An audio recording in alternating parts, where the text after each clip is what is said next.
Apartamos unos versos, algunos apartes de la palabra del Señor. Ya en alguna oportunidad, hermanos, habíamos estado viendo ahí algunos versos que están en el mismo Génesis. No sé si recuerdan, mis hermanos, que en el Génesis el Señor, Él empieza explicando la obra que Él hizo en la creación, hasta que fueron, dice, terminados los cielos y la tierra y el ejército aún de ellos.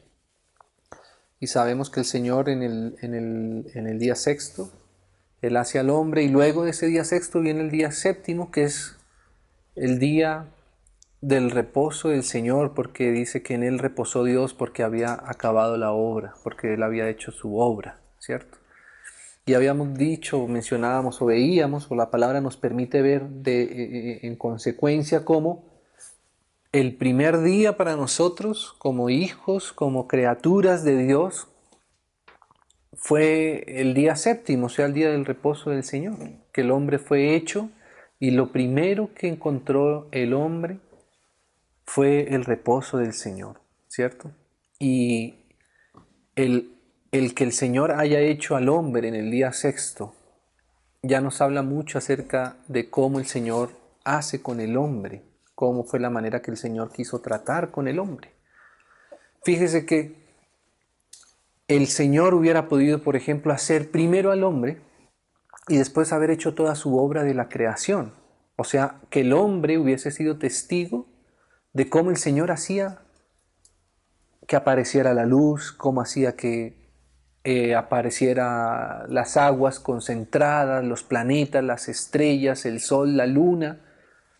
Dios hubiera podido hacer las cosas de esa manera. Para Él hubiera sido igual. No había ninguna complejidad para Dios hacer las cosas en ese orden, ¿sí?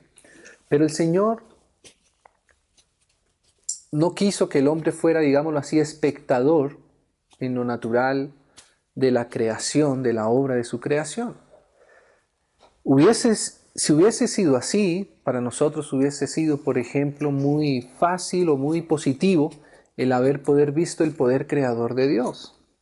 Hubiésemos seguramente, viendo con nuestros propios ojos cómo el Señor hacía toda esa obra, hubiésemos quedado suficientemente impresionados del poder del Creador, ¿sí? Hubiese eso llamado seguramente mucho nuestra atención. Pero el Señor, fíjese que el Señor tiene un carácter, y conforme a su carácter Él tiene una manera de ser, una manera de hacer. O sea, la manera de ser de Dios se refleja en la manera como Él hace, ¿sí? Y si Él hubiera hecho eso, hubiese sido como si lo central de Dios hubiese sido su obra en la creación y que el hombre hubiese sido espectador de esa obra. Hubiese sido como si Dios hubiese querido que el hombre fuese atraído la atención del hombre hacia ese acto de la creación, ¿sí? Probablemente ahí hubiéramos podido decir que la obra de Dios hubiese sido una obra donde el hombre conociera su poder. Y entonces el hombre lo hubiera conocido de esa manera, creación. Pero el Señor no hace las cosas de esa manera. El Señor, su carácter no es mostrarse a través de esas obras externas, ¿sí? Y de hecho uno empieza a comprender muy bien esto cuando, por ejemplo, en el Nuevo Testamento, el Señor empieza a decir cosas como, por ejemplo, que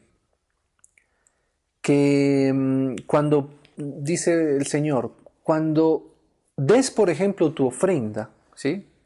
No hagamos como los fariseos, ¿cierto? Que primero tocan trompetas, ¿cierto? Y hacen públicas sus obras, ¿cierto? Y entonces, ¿qué pasa ahí? Que realmente el corazón con el que se hacen las cosas cambia en la forma como hacemos nosotros las cosas, ¿sí? ¿Qué dice el Señor? Más bien cuando tú des tu ofrenda, que tu mano derecha, ni siquiera uno mismo, como por decir algo, si ni tu mano derecha sepa lo que es la izquierda, ¿sí? El Señor, por ejemplo, dice, mire, cuando vayamos a orar, nuestra intimidad con el Señor, nuestra relación con el Señor, nuestra oración con Dios, dice, no hagamos como hacen los fariseos que se paran en las esquinas y les gusta ser oídos en sus largas oraciones ¿cierto? Sino que sabe que cómo hacen las cosas el Señor, cómo pide el Señor que hagamos nosotros las cosas. Dice, entra tú en tu cuarto, cierra la puerta y estando tú y Él a solas, ¿cierto? ¿Por qué? Porque el Señor no quiere impactar con las cosas exteriores, con las cosas externas, ¿sí? Él quiere hacer algo que es más profundo que lo externo. El Señor tiene una obra más profunda, más grande que la misma obra visible. Si nosotros pudiésemos como tener un medidor, ¿cierto? De qué es para el Señor más importante, si la obra de la creación o la obra interior de Él en nosotros, con toda seguridad que encontraríamos que la obra que Él quiere hacer dentro de nosotros es muchísimo, no digamos muchísimo, es realmente lo central del Señor para con nosotros. Entonces por eso el Señor, ahí uno se da cuenta, ¿por qué el Señor más bien no nos hizo a nosotros el día primero para que hubiésemos sido testigos directos de todo ese poder y esa manifestación de Él? ¿Cierto? Porque el Señor no es así y no es así porque Él quiere hacer las cosas de cierta manera. O podríamos decirlo también más bien al revés. Él hace las cosas de cierta manera porque Él es de una cierta manera. Entonces ese es el carácter del Señor. Nosotros somos, desde la caída, nosotros somos mucho más exteriores, ¿sí? Pero el Señor es interior, el Señor es espíritu, dice. Por eso su obra es espiritual. La obra del Señor es interior y espiritual. No la podemos ver muy bien con nuestros propios ojos, ¿sí? El Señor Jesús, por ejemplo, dijo que había que ayunar, ¿cierto? Bueno, Él dijo, bueno, no ayunemos solamente para que se nos demacre el rostro y entonces las personas, ¿cierto?, fijen la atención en lo exterior, ¿sí? No hay que hacer una cosa exterior, porque lo exterior es lo que nosotros queremos mostrar. Lo interior es lo que el Señor realmente está haciendo en nosotros. Entonces el Señor hizo al hombre el día sexto para que, digámoslo así, eso no fuera lo que inundara el corazón del hombre en relación a Dios, ¿sí? Qué delicadeza cómo el Señor comienza a tratar con el hombre, ¿cierto? Fíjese, por ejemplo, que a veces los mayores detalles, la mayor madurez se da cuando uno quiere pasar un poco más desapercibido, ¿sí?, de las mismas cosas. Hay algunos hermanos, por ejemplo, hay algunos cánticos que aparecen ahí anónimo, ¿sí? No se sabe qué hermano lo escribió. Y son cantos realmente muy profundos. Normalmente cuando uno encuentra himnos, cantos, del cual no conocemos su autor, son himnos realmente muy profundos. No estoy diciendo que los que les conozcamos el autor quiere decir que no sean profundos. No estoy diciendo eso. Estoy diciendo que los que son anónimos te das cuenta que son cánticos que provienen muy de la intimidad de alguien. Y ese alguien quería pasar, como decir, de cierta manera, como desapercibido. Así como el apóstol Juan, que uno ve en el Evangelio de Juan, que él nunca se refiere a él, como decir, en primera persona, sino que él siempre, claro, por causa del testimonio, pues él va a tener que también decir, al final del Evangelio, él dice, y yo, Juan, soy el discípulo que escribo estas cosas. Mientras tanto, él hablaba así como aquel a quien amaba el Señor, o el que amaba al Señor, ¿no? Así hizo el Señor con el hombre al principio. El Señor puso al hombre, pero dijo, bueno, no vamos a decirle al hombre quién es quien hizo todas estas cosas donde Él está. Más bien, hagamos al hombre para que el hombre, cuando Él llegue, estén todas las cosas hechas y entonces realmente Él pueda empezar a entender cómo, no solamente qué es capaz de hacer su creador, sino cómo es el carácter de su creador y cómo es el corazón de su creador, ¿cierto? También podríamos decir que el que el Señor haya hecho al hombre en el sexto día, cuando ya las cosas estaban terminadas, también de cierta manera nos da y nos indica un poco la importancia o lo central que es el hombre en esa obra de Dios, ¿sí? Cuando hay un matrimonio, por ejemplo, ¿cierto? ¿Quiénes son los últimos que llegan? ¿Para quién está preparado todo? Para los novios, ¿cierto? Para los que son los centrales, los protagonistas centrales de ese momento, de esa obra, ¿sí? Incluso uno procura que la novia y el novio no tengan que estar o no tengan que ver todo el ejercicio que hay, que es realmente tremendo para poder llegar a ese momento, ¿sí? Porque de cierta manera eso también podría llegar a quitar la atención, quitar, digámoslo así, el lugar y sí, la atención de los mismos novios, ¿no? Si el mismo novio tuviera que arreglar las mesas, poner los manteles, arreglar las sillas, poner el sonido, recibir los invitados, poner, ¿cierto? Al final, ¿qué llenaría su fuerza? ¿Qué llenaría su corazón? ¿Qué llenaría su intelecto? Toda su alma? Todo lo demás, ¿cierto? Pero cuando las cosas están preparadas para las personas, para esas personas a lo que está preparado, esos son los que son, digámoslo así, ocupan una posición central, ¿sí? El Señor hizo los ángeles antes de que Él completara su creación. La Biblia nos enseña eso, ¿cierto? Que los ángeles sí fueron testigos oculares de las cosas que Dios hizo. Pero es que los ángeles, si bien son importantes, como todo es importante, todo tiene su lugar de importancia, pero no era para los ángeles para quien el Señor estaba preparando las cosas. El hombre es la persona para quien el Señor preparó las cosas. De eso nos habla el día sexto, cuando ya las cosas están hechas. Y también nos habla acerca de la posición que el Señor quería en su obra. Y esa posición entonces nos introduce en el descanso del Señor, que es el día séptimo, ¿cierto? Porque ¿cuál sería el día uno para el hombre? Para Dios, el día séptimo fue el de descanso, ¿cierto? Pero para el hombre, ¿cuál fue el día de descanso? El primero, ¿cierto? Dios quiso que el hombre empezara esa vida en reposo. Y así el Señor ha permanecido hasta hoy, porque su carácter no cambia. El carácter de Dios es el mismo, ¿cierto? El Señor quiso que el hombre entrara y llegara y entrar en su reposo. Hebreos ya en el Nuevo Testamento nos habla acerca de eso, de que el Señor quiere que nosotros entremos en su reposo. Ese reposo para nosotros claramente hoy no es un día en la semana, son todos los días de la semana. Uno se da cuenta porque de ahí en adelante el Señor no volvió a numerar los días. El Señor no dijo, bueno, el día séptimo descansar, bueno, ya el octavo ya toca empezar a hacer algo, ¿no? El Señor no volvió a numerar. El Señor simplemente dijo, la obra está terminada, este es el reposo, aquí está el hombre. Y eso fue lo que le dio el reposo al Señor. No un día específico, sino que la obra estuviera terminada. Eso fue lo que le hizo al Señor descansar. Qué precioso, hermanos. Y esa es la naturaleza de la obra de Dios en nosotros. Quisiera que siguiéramos profundizando un poco más en esto. Mire, vayamos ahora al Nuevo Testamento, en el Evangelio de Juan, en el capítulo 6 del Evangelio de Juan. Juan, capítulo 6.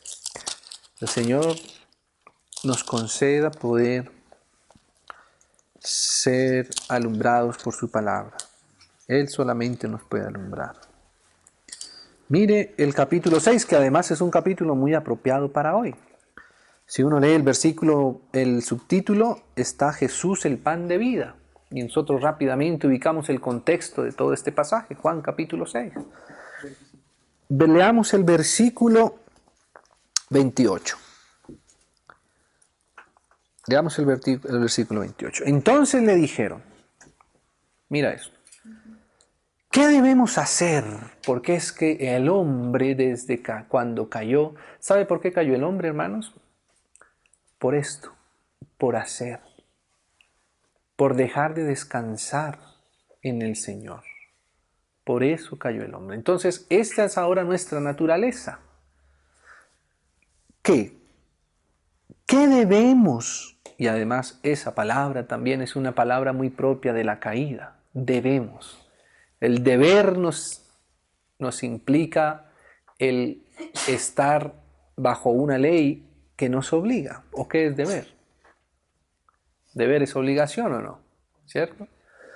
Pero cuando uno comienza a actuar con base en el deber, es porque ha salido del descanso y del reposo y de la vida que el Señor quiere que nosotros vivamos. Pensemos nuevamente en el Génesis, a ver si esto no está ahí, ¿cierto? Cuando uno ve en el Génesis, el Señor deja al hombre en total libertad. Lo primero que empieza a decirle el Señor al hombre de una manera muy explícita, lo hemos dicho ya en otras oportunidades, pero cuando uno lo lee se da uno cuenta de esto. Dice, y mandó Jehová Dios al hombre. Mire, mandó un mandamiento, o sea, algo que parecía que le era al hombre obligatorio, pero ¿sabe cómo empieza el mandamiento? Dice, de todo árbol del huerto podréis comer. ¿No? Uno pensaría que el mandamiento de Dios debería empezar no por lo que el hombre pudiera o puede, sino por lo que el hombre debe. Y ahí uno se da cuenta cómo el hombre delante de Dios antes de la caída estaba en una total libertad, así como habla Pablo acerca de la ley de la libertad, ¿sí? Que a veces uno en lo natural parece que son palabras que como que son contrapuestas. Bueno, o es una ley o hay libertad. ¿Cuál de las dos? Es que la ley en el Señor es libertad. La verdadera libertad del ser humano es estar en el Señor, ¿o no? Esa es la verdadera libertad. ¿Sabe que nosotros, el Señor nos dice que nosotros, antes de conocer al Señor, éramos esclavos del pecado? La persona a veces no quiere creer en el Señor porque dice que quiere ser libre para disfrutar la vida. Pero la única posibilidad de que el ser humano sea libre realmente es estar en el Señor. O pregúntele a muchas de estas personas que dicen que quieren disfrutar la vida y ser libres, a ver si ellas, aún queriendo salir de tantos vicios, lo pueden hacer. Se da cuenta que no lo pueden dejar, que no pueden dejar sus propios vicios, ¿cierto? ¿A qué lo llevó la supuesta libertad? A una esclavitud, ¿cierto? ¿Y a qué les llevó supuestamente el disfrutar la vida? ¿No será más bien a amargarse la vida? ¿Cierto? ¿O no ha producido amargura todo eso que el hombre hace con su supuesta libertad, que realmente es una esclavitud al maligno, ¿cierto? Entonces, hermanos, ahí nos damos cuenta que el hombre fue creado en el reposo de Dios y qué precioso también en la libertad del Señor. El Señor le hubiera podido decir al hombre, mire, usted tiene obligatoriamente que comer del árbol de la vida, tiene que hacer esto, tiene que hacer aquello, pero el Señor, su mandamiento fue podréis, ¿cierto? Ahí está el carácter del Señor imprimiéndose en eso. Entonces, estas palabras claramente proceden de personas que no están en el Señor, que no están en Cristo, que incluso más bien tienen una guerra contra el Señor, en este contexto de Juan 6, ¿cierto? Entonces dice, ¿qué debemos hacer? Porque ¿sabe qué, hermano? En nuestra naturaleza, el hombre caído, él a veces siente que descansa su conciencia cuando cumple con algún deber. ¿Sí? ¿Por qué? Porque su conciencia, que está llena de pecado, le exige algo para poder compensar la falta que él siente que hay en él. ¿Sí? Ese es el asunto. Entonces, claro, esta pregunta es muy del hombre natural. ¿Qué debemos hacer para poner en práctica las obras de Dios? Miren estas preguntas. El hombre creyendo entender qué debe hacer para hacer la obra de Dios, ¿no? Es una pregunta legítima. De hecho, es la pregunta legítima con la que todo ser humano nace con su interior impreso con esta pregunta. Si uno tuviera como una posibilidad, como un aparato de ver cuál es la incógnita del ser humano, uno encontrará esto. El hombre está buscando a Dios y quiere satisfacer de alguna manera ese vacío que hay dentro, que es el vacío de encontrarse con Dios. El asunto está que como nosotros estamos en nuestra propia fuerza, en nuestra propia justicia, no confiando en el Señor, sino confiando en nosotros mismos, la pregunta es, ¿qué debemos hacer para poner en práctica las obras de Dios? ¿No? Y miren la respuesta del Señor Jesús. Respondió Jesús, que es Dios mismo. Aquí le están preguntando a Dios qué deben hacer para poner por obra las prácticas de Dios mismo. ¿No? Qué tremendo. Dios mismo les va a dar respuesta. El Señor Jesús, que es Dios. El mismo que descansó allá en el día séptimo, cuando Él reposó y terminó la obra de la creación y ya estaba ahí el hombre, dice. Esta es la obra de Dios. Mire esto, hermanos. Esta es la obra de Dios. Qué precioso, Dios tiene una obra. Dios tiene una obra. Dios es el que hace. Así como Él mismo allá en el Génesis veíamos cómo la intención de Dios era que el hombre entrara en su reposo, así mismo Él nos está conduciendo y esta respuesta está conducida por el mismo principio. ¿Cuál era la pregunta de ellos? ¿Qué debemos hacer nosotros? ¿Sí? ¿Y por dónde empieza la respuesta del Señor? La respuesta es lo que Dios hace primero. ¿Sí ve? ¿Sí vemos ahí ese mismo principio del carácter del Señor? Hermanos, ahí empezamos nosotros a entender qué es la gracia de Dios, cuál es esa característica y esa naturaleza del carácter de Dios que es su gracia. ¿Sí? La satisfacción de Dios, hermanos, no es tanto que el hombre haga para Él. ¿Sabe cuál es la satisfacción de Dios? Que Él haga por el hombre. Eso para Él es más satisfactorio. Qué precioso ese principio. ¿Sí lo puede ver ahí? Lo podemos ver. Y no solamente que lo podemos ver, lo hemos nosotros, hermanos, yo sé que sí, lo hago la pregunta solamente para que la respuesta quede explícita, pero ¿lo hemos podido ver en nuestra propia vida? Seguro que sí. Seguro que nosotros experimentamos que nuestro Padre, ¿cierto?, se satisface más cuando hace algo por sus hijos. Eso es más satisfactorio, ¿cierto? Y de cierta manera, nosotros en lo natural tenemos como esa imprenta también, ¿sí?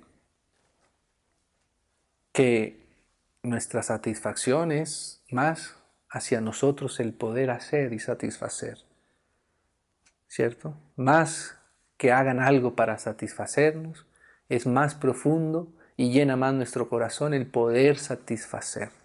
Y así es el carácter de Dios. Veamos nuevamente la respuesta aquí. ¿Qué debemos hacer nosotros? La respuesta del Señor es la obra de Dios, o sea, lo que Dios hace. Esa es la salvación, esa es la gracia, esa es la obra de Dios. La obra de Dios es lo primero. ¿Sí? Dios no hizo al hombre en el día primero. Si Dios hubiera querido que el hombre le hiciera algo, que le hubiera puesto a hacer 1000 oficios, nosotros sí somos así. Después de la caída, ¿cierto? Nosotros tenemos ese carácter, ¿cierto? Todo queremos, si vamos a hacer algo, no, pero que nos ayuden, ¿cierto? No va a comer, pero que haga. Y si no hizo, que lave la loza, ¿cierto? Porque nosotros no somos así, nosotros no nos movemos en la gracia, nosotros salimos de la gracia. Nosotros caímos en el pecado y el pecado nos hizo hacer de esa forma, de esa manera. ¿Se acuerdan esa escena también en el Nuevo Testamento? De María, Marta y María. ¿Sí? ¿Qué decía Marta? ¿Cuál era el reclamo natural? Que es nuestro mismo reclamo. Señor, ¿qué? Vamos a quedarnos aquí, nadie ayuda a hacer las cosas y todo, ¿cierto? No le dices a María que ayude, oiga. ¿cierto? Porque ese es el corazón del Señor. Nosotros tenemos que entender cómo es el Señor para podernos relacionar con Él en el mismo plano. O si no, si el Señor no va traspasando su carácter a nosotros, como que siempre vamos a estar en discordia o en desconcordancia con Él, porque no entendemos su carácter, ¿cierto? Y con los primeros que vamos a estar desajustados somos nosotros mismos en relación a Él, porque vamos a estar relacionándonos con un Dios que quiere hacer por nosotros y nosotros que queremos hacer por Dios, ¿cierto? ¿No fue ese el problema de Caín?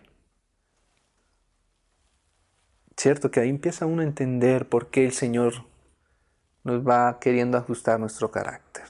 Pues por eso el Señor le dice a Caín, no, mira, si hubieses hecho bien, te sería recompensado. Hay algo en el que todavía no estamos entendiéndonos, ¿cierto? Hazlo de tu hermano, ¿sí? Ofrece el cordero. Y ahí también tú también serías recompensado. El Señor quiere que nosotros le entendamos a Él en eso, en su obra. Mira, entonces dice así. Esta es la obra de Dios. ¿Qué? Que creáis. Qué precioso. Que creáis. ¿Cuál es la obra del Señor? ¿Sabe cuál es la obra del Señor? Que nosotros creamos. Por eso el Señor hizo al hombre el día sexto y no al día primero. ¿Sí? Porque en el día sexto el hombre tendría que haberse preguntado, bueno, ¿y quién hizo todo esto? ¿No? ¿Y quién me puso aquí? ¿Y para dónde me va a llevar? ¿Sí? Y ahí entonces la relación es una relación de confianza en la persona. Eso es la fe. La fe es confiar. ¿Sí? Y producto de la fe, del confiar, ¿cierto? Es el amor. ¿No dice Primera de Corintios 13 que el amor todo lo cree? O sea que uno para creer, uno tiene que amar. O digámoslo así, que son como que se alimentan mutuamente. Es un sistema que se alimenta mutuamente. Tú crees, ¿cierto? Y amas. Y amas porque crees. ¿Sí? Si no se puede creer, entonces la base del amor empieza a debilitarse. ¿Cierto? Entonces fíjese cómo el Señor quiere que esa relación con el hombre sea una relación basada en el creer, que implica una relación basada en el amor. ¿Cierto? Si lo vemos ahí, que creáis, ¿sí? Que creamos. Hebreo nos va a decir que el creer es como un misterio. Dice que el creer es la certeza de lo que no se ve, ¿cierto? Ahí tiene lugar la fe. Si uno desajusta alguno de estos dos, ¿cierto? Ya no es fe. O sea, ya no puede ser, ya no estamos definiendo a la fe, estamos definiendo otra cosa. O sea, por ejemplo, si dijéramos que la fe es la certeza, no de lo que no se ve, sino de lo que se ve. La certeza de lo que se ve, ahí ya no estamos hablando de la fe. ¿Cierto? Estamos hablando de otra cosa, porque la fe es la certeza de lo que no se ve. ¿Sí? ¿Sí ve cómo es ese principio? O sea que si el Señor hubiera hecho el hombre el primer día, por ejemplo, y lo hubiera puesto a ver sus propias obras, entonces ya la relación de él con el hombre no sería con base en la fe o en el creer, porque el hombre ya sería testigo de sus propias obras, sería testigo de otra cosa. Entonces ya la relación no sería basada en la fe. La única forma en que nosotros podemos agradar a Dios es por la fe. Dice, porque sin la fe es imposible, mire lo que dice el Señor, agradar a Dios. ¿Qué está diciendo el Señor? Que es imposible que nosotros agrademos a Dios si no confiamos en Él, si no le creemos a Él. O sea que la única manera de ser gratos, de ser agradables a Dios, hermanos, siempre será por medio del creerle. Porque es que en el creerle manifestamos nuestra confianza en Él. El creerle estamos manifestando nuestro amor por Él. ¿Sí o no? Ahí está la seguridad del poder agradarle al Señor. Así quiere el Señor que nos relacionemos con Él, ¿cierto? Que nuestra relación con Él sea una relación verdaderamente por amor. ¿Cuál es la diferencia entre un relacionamiento basado en el amor, en la creencia y en la fe, a una relación basada en la obra y en lo que se ve? ¿Sí? Me acuerdo, decir esto que me acabo de acordar, una ilustración, una anécdota que es graciosa pero nos ayuda. Dice que en la antigüedad alguna vez salió en el periódico un letrero, ¿no? Un anuncio, un clasificado. Entonces el letrero decía así: busco novia, ponía en el clasificado, ¿no? Busco novia, pero que su papá tenga tractor, ¿no? Y después decía, coma, por favor enviar la foto del tractor. Esa ilustración que es sencilla, ¿cierto? Y que es así salida de lo natural, nos ilustra un poco la diferencia entre lo que es vivir una relación con el Señor por su gracia y por su obra, a vivirla por nuestras propias obras, ¿cierto? Porque el amor con el Señor nos muestra que no hay nada en el medio que podamos nosotros palpar, que pueda llegar a tomar nuestro interés, como lo es el tractor en la ilustración, ¿cierto? Ahí podemos ver que hay un amor verdadero, que el amor es puro, que el amor es real, y que estamos enamorados del Señor mismo, y que nuestra confianza no es salir y ver el tractor, es confiar en el que realmente ocupa el lugar de nuestro corazón. Esa es la diferencia del vivir por obras o el vivir por la gracia. El de sostenernos en la fe o sostenernos por nuestras propias obras. Para nosotros, podríamos decir que es más fácil agradar al Señor con nuestras obras. Para nosotros en lo natural eso es como más palpable, ¿o no? Como que toma más fuerza. Como que nos sentimos mejor. Como que cuando nos laceramos, o hermanos, ¿acaso no la iglesia no pasó por una etapa que era así? Las personas pensaban que lo que le era agradable a Dios de ellos era que se hacían marcas con látigos en sus espaldas. Que se martirizaban, las personas pensaban que con eso cubrían su pecado y agradaban al Señor. Qué terrible, qué desviación más grande. Pero ¿sabe quién hizo esa desviación? ¿Sabe quién quiere cambiarnos la manera como nosotros nos relacionamos con el Señor? El diablo mismo. Cuando el diablo le dijo al hombre, ay, ¿con qué Dios os ha dicho? No podéis comer aquí y allá. ¿Qué está haciendo el diablo? Quitándonos la confianza en el Señor, quitándonos la confianza en lo que Él nos había dicho, ¿cierto? Hermanos, esa es la justicia propia, ¿sí? Esa es la relación del Señor.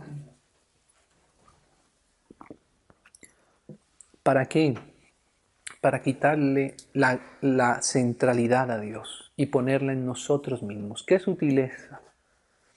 Es vivir por nuestra propia justicia y por nuestras propias obras, distinto a vivir por la gracia y la fe en el Hijo de Dios. Cuando nosotros vivimos en nuestras propias obras, ¿quién es el actor importante ahora? Nosotros. Le quitamos el primer lugar al Señor. Por eso Pablo dice en Efesios que la salvación, o sea, que es la obra de Dios ahora para nosotros, dice que es don de Dios y no por obras, ¿para qué? Para que nadie se gloríe, porque es que nuestras obras, ¿sabe a quién glorían? A nosotros mismos, ¿cierto? Qué distinto es la gracia que le da la centralidad al Señor, donde lo que importa es Él y que nosotros vivimos viéndolo a Él y manifestándolo a Él. Entonces dice así, esta es la obra de Dios, ¿Cuál es esa obra? Que creáis, ¿no? Va a decir aquí en el que Él ha enviado, en la manifestación de Él mismo, en su amor, que es su Hijo.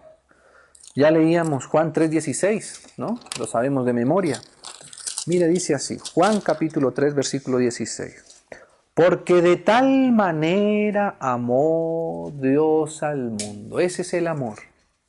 La razón de Dios es el amor. Dios es amor y Dios obra entonces por amor. Por eso el hombre fue hecho en el día sexto para que entrara de una vez al séptimo, por el amor de Dios. Si aquí en la Biblia, en lugar de decirnos porque de tal manera amó Dios al mundo, hubiera dicho porque de tal manera sorprendió Dios al mundo, ¿cierto? Bueno, lo que busca el Señor de pronto es sorprendernos con su obra externa, pero lo que el Señor estaba haciendo no es una obra externa, es una obra distinta. Entonces dice así, de tal manera amó Dios al mundo que ha dado a su Hijo unigénito, mire esta forma, que ha dado a su Hijo. El Señor, al amar al mundo y al querer relacionarse en amor con nosotros, la objetividad de ese amor es que Él dio a su Hijo. Cuando uno ama es porque uno entrega su corazón, lo que hay en su corazón, no solamente cosas, ¿cierto? Para nosotros el amor es el anillo, ¿cierto? El diamante, ¿cierto? Y nos motivamos muchas veces por esas cosas, nos deslumbramos, ¿sí? Lo exterior. Pero el amor de Dios es lo que hay dentro, en su corazón. Y lo que Dios da cuando Él dice que nos ama, tiene que ser lo que está en su corazón, y ese es su Hijo. Dice, de tal manera amó Dios al mundo que dio a su Hijo, que nos ha dado a su Hijo. ¿Para qué? Para que todo aquel que en Él cree. ¿Cuál es la obra de Dios? Que creamos, que confiemos en Él, ¿cierto? Pero cómo el Señor va a hacer que nosotros confiemos y que nosotros creamos. Hermano, ¿cómo confía usted en una persona? ¿Cómo es la manera de empezar a generar una confianza y una credibilidad, digámoslo así, con una persona? ¿O acaso la confianza, la fe, la creencia, ¿cierto? No es el producto de una relación, de un conocimiento mutuo, ¿sí o no? Claro.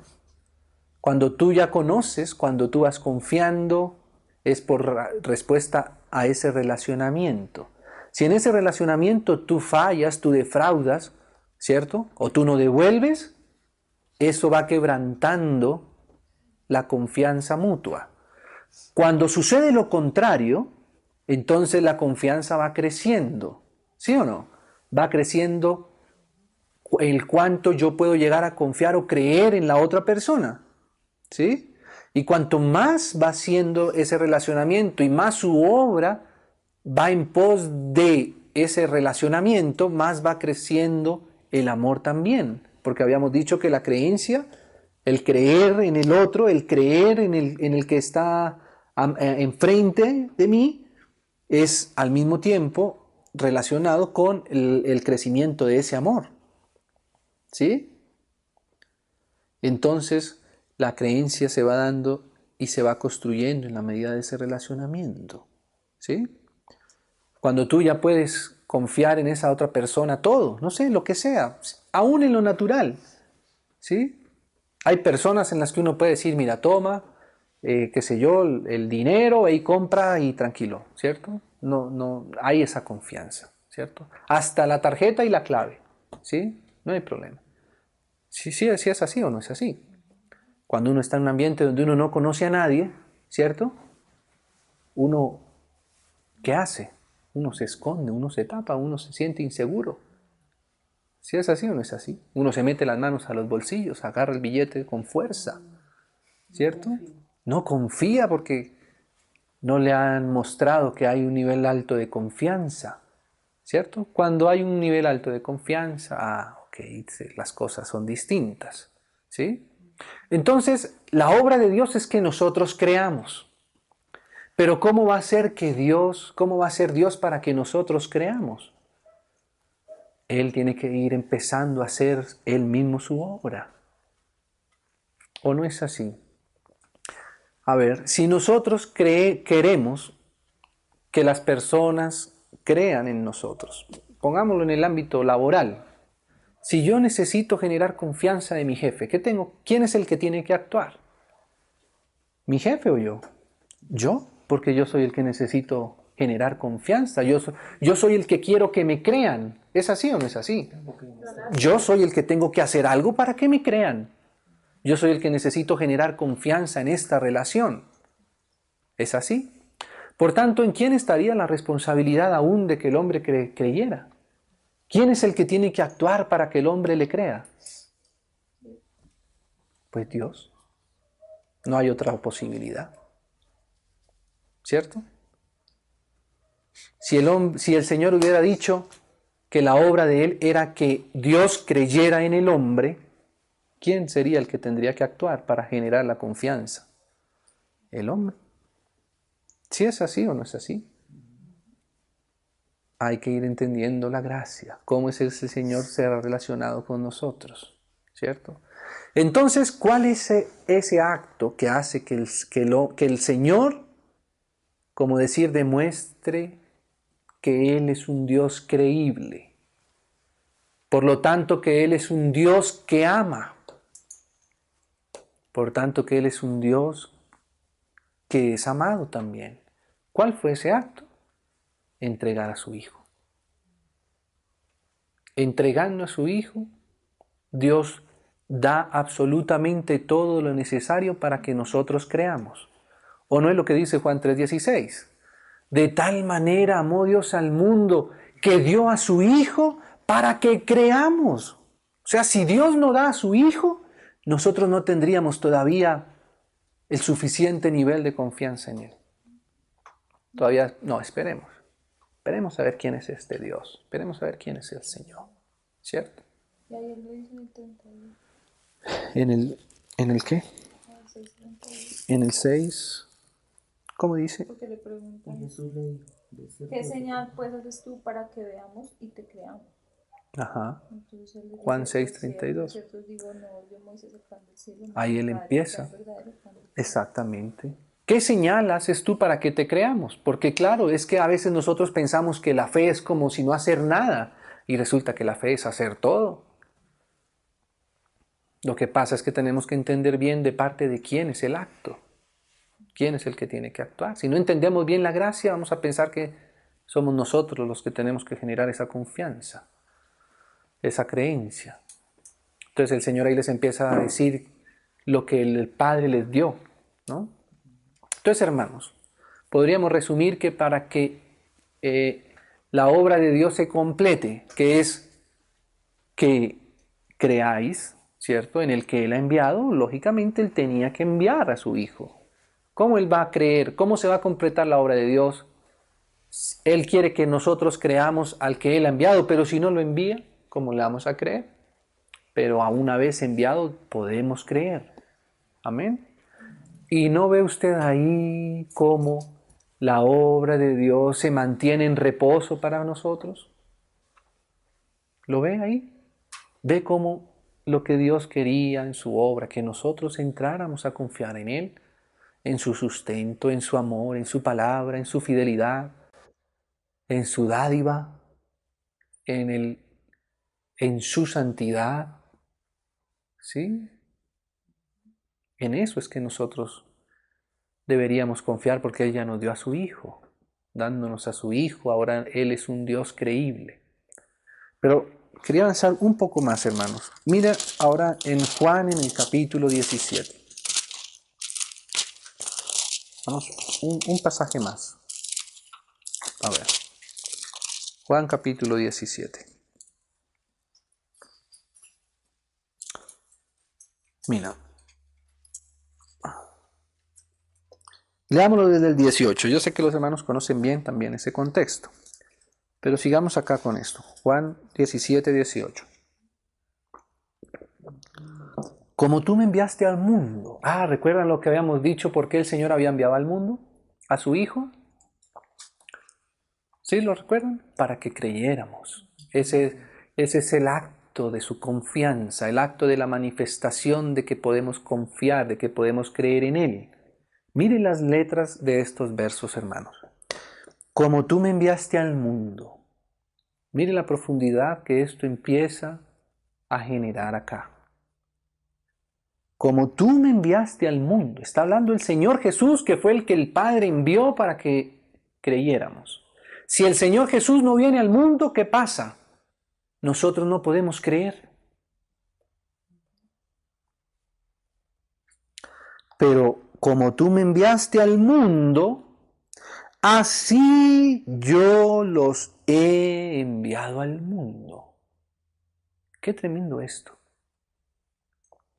Empezamos a aparecer nosotros en un plano también de la obra de Dios. Mire lo que empieza a pasar. Y por ello yo me santifico a mí mismo, para que también ellos sean santificados en la verdad. Versículo 20. Mas no ruego solamente por estos, está hablando de sus apóstoles también, sino también por los que han de creer en mí. ¿Qué era lo que era la obra de Dios? Que creyeran en el que Él ha enviado. Ahora, la misma oración del Señor Jesús con ruego al Padre es que, de cierta manera, que esa obra se complete. Uno podría pensar, bueno, pero era lo que el Señor había dicho, era que para que su obra se desarrollara, lo único que haría falta es que Él enviara a su Hijo. Pero mira lo que empieza a aparecer aquí. Dice que Él ora, ruega por los que han de creer en Él, por la palabra de ellos. O sea que ¿por qué el mundo o ellos irían a creer? Por la palabra de ellos. Los que han de creer en mí, por la palabra de ellos. ¿Sí? ¿Cómo entonces podríamos conciliar ahora esto que tenemos delante de nosotros? Por un lado, el Señor dice que para que crean, el Padre debería enviar a su Hijo. Y ya el Padre envió a su Hijo. Pero ahora hay otro verso que nos dice que para que crean, el Hijo está orando por la palabra de ellos. ¿Sí? Entonces la única manera de conciliar esto es que la palabra de ellos se acerca de el envío de su Hijo a la tierra. ¿Sí o no? Es la única forma de que las dos cosas sigan conduciéndose por la obra de Dios. Porque si la palabra de ellos fuera otra cosa, si la palabra de ellos fuera, hermano, entregue 10 para que le devuelvan 1000, ¿cierto? Entonces uno podría decir, no, y el Señor dijo que iban a creer por la palabra de ellos. Pero, ¿y en dónde quedó entonces el que la fe se generaba por el enviar a su Hijo? Ya no hay una concordancia, es como un desajuste. ¿Sí se da cuenta? ¿Cierto? No solamente está la obra del Señor para que la obra de Dios se desarrolle, ahora hay unos que van a tener que hablar la palabra. Pero para que ese conducto de la obra de Dios se siga desarrollando en la iglesia, en la tierra, la palabra tiene que concordar con la obra de Dios. No podemos cambiar nuestras palabras de otra manera, podríamos decir, ¿cierto? Porque si no haría una desconcordancia. Es como si la obra de Dios hubiera cambiado de un momento a otro su forma de hacerse, su forma de desarrollarse, y eso no ha pasado, ni pasará. Lo que tenemos entonces es que ajustar que la palabra nuestra sea la misma obra de Dios.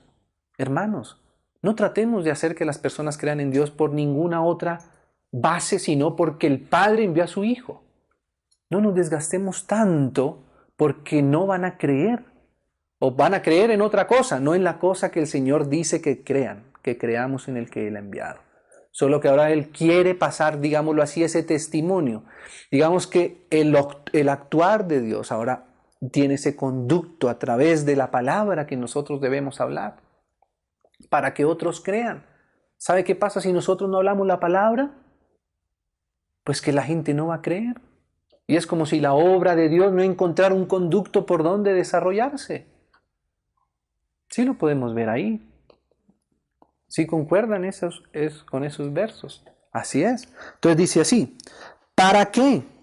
Ahora mira otro para que todos sean uno, como tú, oh Padre, en mí, y yo en ti, que también ellos sean uno en nosotros. Esto tiene mucha profundidad, ¿cierto?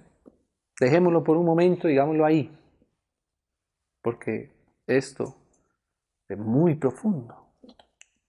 El objetivo de la obra de Dios es que nosotros lleguemos a experimentar la misma relación de Dios mismo. ¿Lo ve?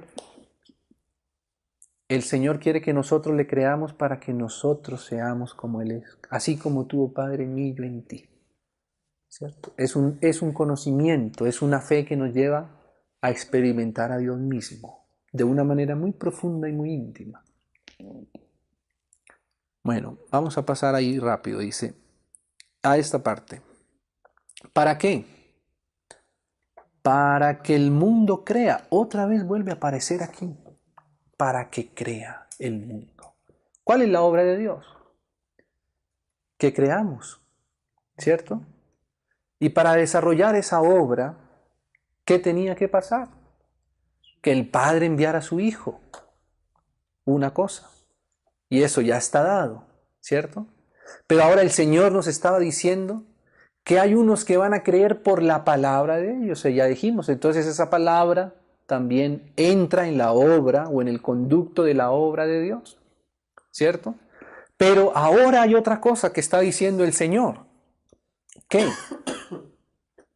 Que para que el mundo crea, ¿qué se tiene que dar? Lo anterior que acabamos de leer. ¿Qué es? La unidad de sus hijos, la unidad de la iglesia. Hermanos, ve la importancia de que nosotros seamos uno. Ve la consumación de la obra de Dios pasando a través de nosotros y llegando hasta la iglesia, hasta el testimonio que tenemos que dar nosotros de unidad. Entonces ahora tenemos tres cosas que tenemos que conciliar. El Señor dijo que la obra de Dios era que creyéramos y que para creer era enviar a su Hijo. Pero para creer ahora se tiene que predicar su palabra. Pero ¿sabe qué efecto tiene que tener su palabra también entonces para que ahora concuerde con eso? Que su palabra debe llevarnos, que su palabra debe aproximarnos, que el fruto de la predicación de esa palabra debe ser la unidad del cuerpo de Cristo, que todos seamos uno. ¿Sí ve? Si esa palabra no conlleva esa unidad, es como si se desligara de la obra de Dios mismo. Recordábamos hace poco, aquí mismo, que esa cosa que le pasó al Señor, que uno le decía, Señor, hay unos que predican en tu nombre y no nos siguen, ¿cierto?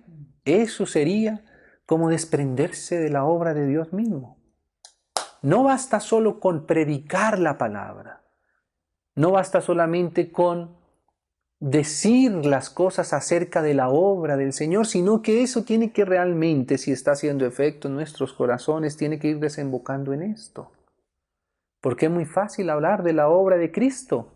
¿O no dice Pablo que algunos también predicaban a Cristo, solo que no lo hacían para la unidad? ¿Sabe para qué lo hacían? Para la contienda. Eso es muy fácil. Predicar para contender es fácil.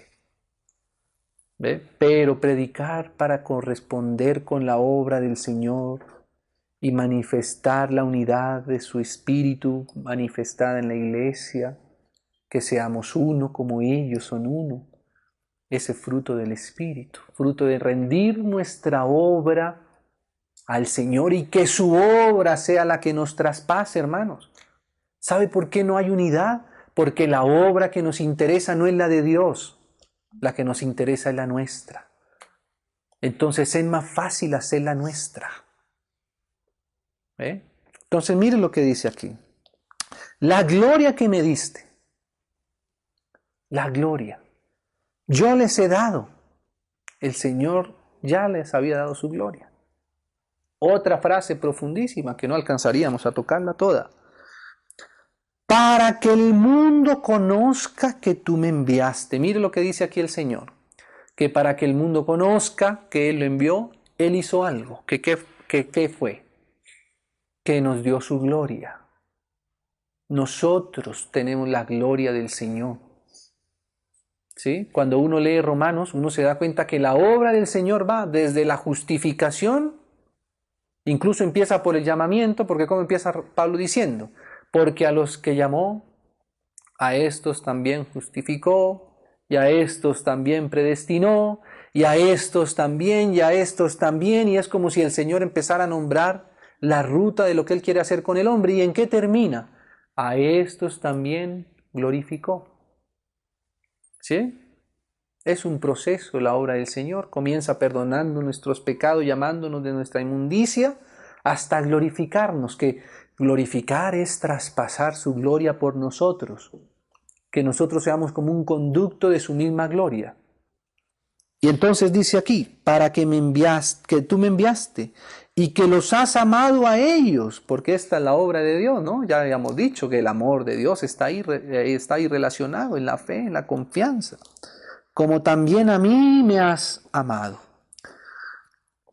Padre, aquellos que me has dado, quiero que donde yo estoy, también ellos estén conmigo, para que vean mi gloria que me has dado. O sea que esa glorificación corresponde en estar viendo al Señor, ¿o no? Que nuestra mirada, que nuestros ojos estén puestos en el Señor, en Él mismo, ni siquiera en la misma obra. Cuando uno se fija en la obra, no puede concentrar su atención en el Señor. Necesitamos poner nuestros ojos en el Señor para que su obra nos alcance y fluya y corra a través nuestro. ¿Sí? Entonces dice así: porque me has amado desde antes de la fundación del mundo, porque es que la obra de Dios es de eternidad a eternidad y comienza en la eternidad anterior. Eso es lo que el Señor está haciendo, algo que se propuso desde la eternidad, ¿no? Padre. Ay, perdón, pero me pasé el 23, que era el que estaba buscando. Ahí, de hecho, era ahí donde quería terminar. Dice, la gloria que me diste yo les he dado para que sean uno. O sea que esa unidad es una expresión de la gloria del Señor, que viene de mirar al Señor, que vean para que ellos tengan mi gloria. Si la iglesia quita sus ojos del Señor, no puede contemplar su gloria, y si no contempla su gloria, no va a transmitir su gloria. ¿Sí? Pero dice así,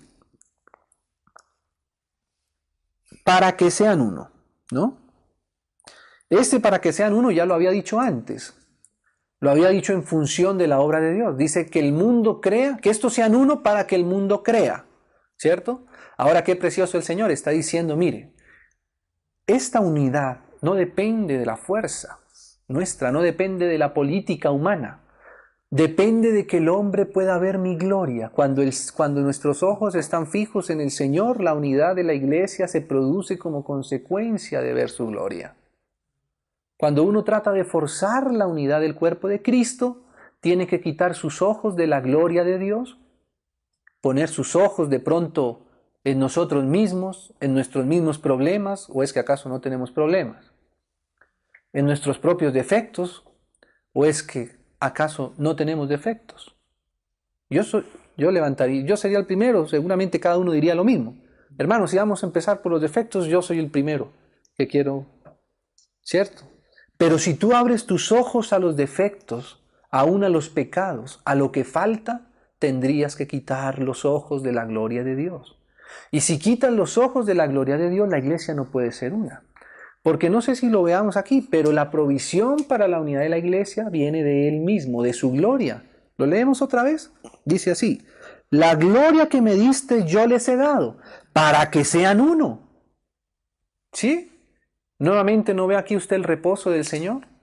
Uno podría decir, ay, el Señor dijo que teníamos que ser uno para que el mundo crea.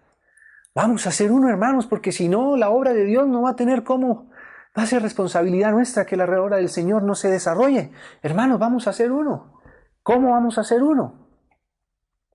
¿Cierto? Saldríamos de su reposo nuevamente, saldríamos de su gracia.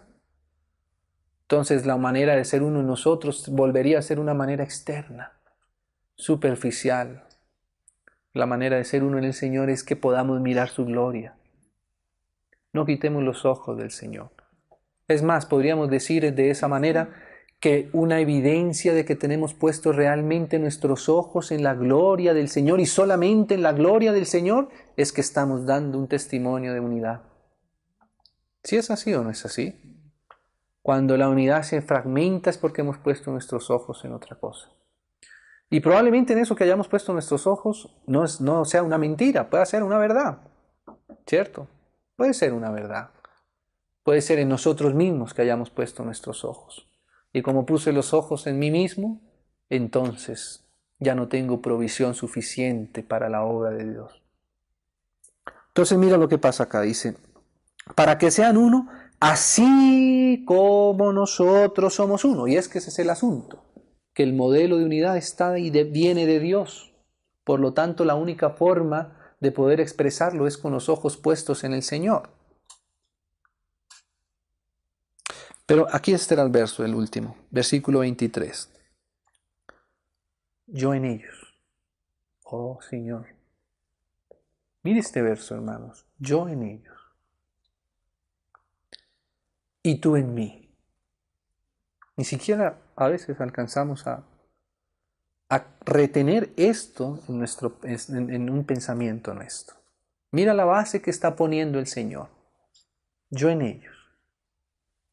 Tú en mí. ¿Para qué? Para que sean perfectos en unidad. ¿Y para qué es que es la unidad? Para que el mundo crea, ¿cierto? Esa es la obra de Dios, que el mundo crea.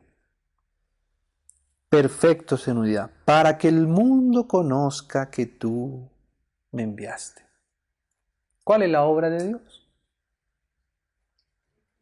Que el mundo crea en el que Él ha enviado. Y para eso era necesario que el Señor fuera enviado, y eso ya está. Ahora necesitamos que ese envío sea predicado, y tenemos que predicar eso, ¿cierto?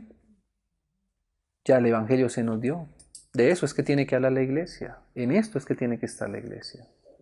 Ahora la iglesia, si va a hablar de esto, va a estar en unidad, viendo al Señor en su gloria. Y la provisión de esto, ¿sabe qué es, hermanos? Yo en ellos y tú en mí. ¿Sabe cuál es el problema? En dónde comienzan los resquebrajamientos de la unidad del cuerpo. Cuando salimos de esto. Cuando la base de la unidad no es yo en ellos. Cualquier otra cosa que aparezca en medio de la iglesia, cualquier otra cosa sea el motivo por lo cual nosotros tengamos comunión, empieza a resquebrajar.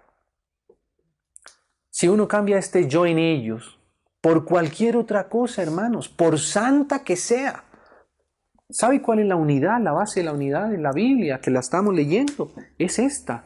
Yo en ellos y tú en mí para que sean perfectos en unidad. Y a veces nosotros queremos cambiar eso por otras cosas. Y esas otras cosas pueden llegar a no ser malas. Por ejemplo, podemos decir, no vamos a hacer uno, pero hermanos, todos de camiseta blanca a partir de lo próximo sábado. Ya que no se quiso poner la camiseta blanca. No, ya no podemos ser uno contigo. ¿Cómo voy a ser uno contigo si no tienes camiseta blanca? ¿Sí? Pero aquel se dice que es de cualquier otro grupo. ¿Cómo voy a ser conmigo si tú no tienes el mismo carnet? El carnet que da el pastor tal o el otro cual. Hermanos, a veces nosotros pensando en hacer fuerza para lograr la unidad, ¿sabe qué estamos haciendo? Lo contrario. Porque la única base de la unidad es yo en ellos. ¿Sabe cuál debería ser la base de nuestra unidad? El Señor en nosotros. ¿El Señor está en ti? Amén. Somos uno, hermanos. Amén. Hermano, pero todavía fumo. Pero el Señor está en ti. Sí, somos uno, hermano. ¿Es uno con un fumador? Hermano, es que la unidad de la iglesia no es la reunión de los que no fuman. La unidad de la iglesia es los que en su corazón está el Señor. El Señor está en ti, somos uno. ¿Sí? No me malinterprete, no estamos diciendo que estamos proponiendo el fumar. Claramente que el Señor va a limpiarnos de todo eso, ¿cierto? Pero la obra del Señor, ¿o es que acaso la obra del Señor no es justamente esa? A veces nosotros, ¿sabe qué pensamos? Que las personas primero dejen de fumar para luego sí estar en comunión. Hermano, ¿y cuándo va a dejar de fumar si nunca va a poder estar en comunión con la iglesia? Si usted no le deja que coma el pan y la copa, ¿de dónde se va a alimentar ese pobre hombre? ¿De dónde va a sacar fuerzas para dejar sus vicios? ¿Sí es así o no es así? Alguien podría creerse muy santo porque, no, yo no puedo tener comunión porque es que hay mucho pecado. Pero, ¿hay algún versículo en el que podamos apoyarnos para decir que el Señor vino a sanar a los que estaban sanos? ¿A quién vino el Señor?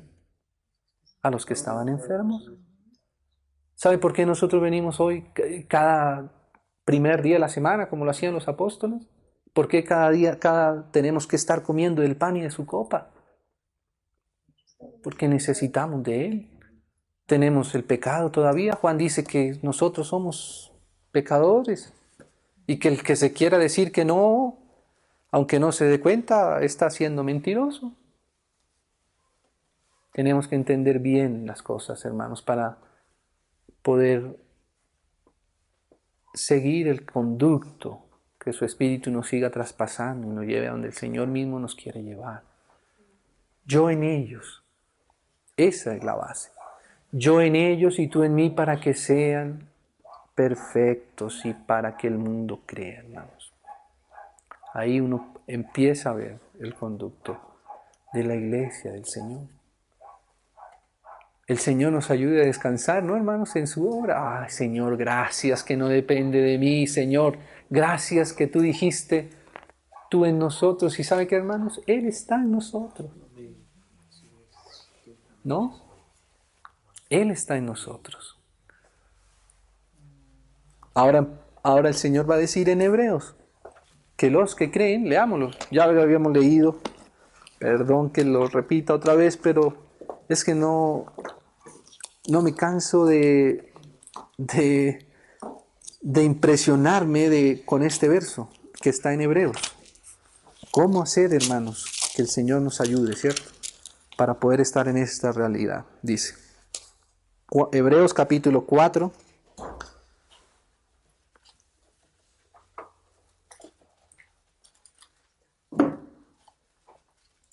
Leámoslos del 1 al 3. Dice, temamos pues, no sea que permaneciendo aún la promesa de entrar en su reposo, alguno de vosotros parezca no haberlo alcanzado. ¿Qué? El no entrar en su reposo. Porque también a nosotros se nos ha anunciado la buena nueva, que es el Evangelio, como a ellos. Pero, miren, no les aprovechó el oír la palabra, por no ir acompañada de fe en los que la vieron. Pero, y este era el verso, pero los que hemos creído, aleluya, hermanos, que lo que el Señor, la obra de Dios es que nosotros creamos. Los que hemos creído, entramos en el reposo. Gracias al Señor.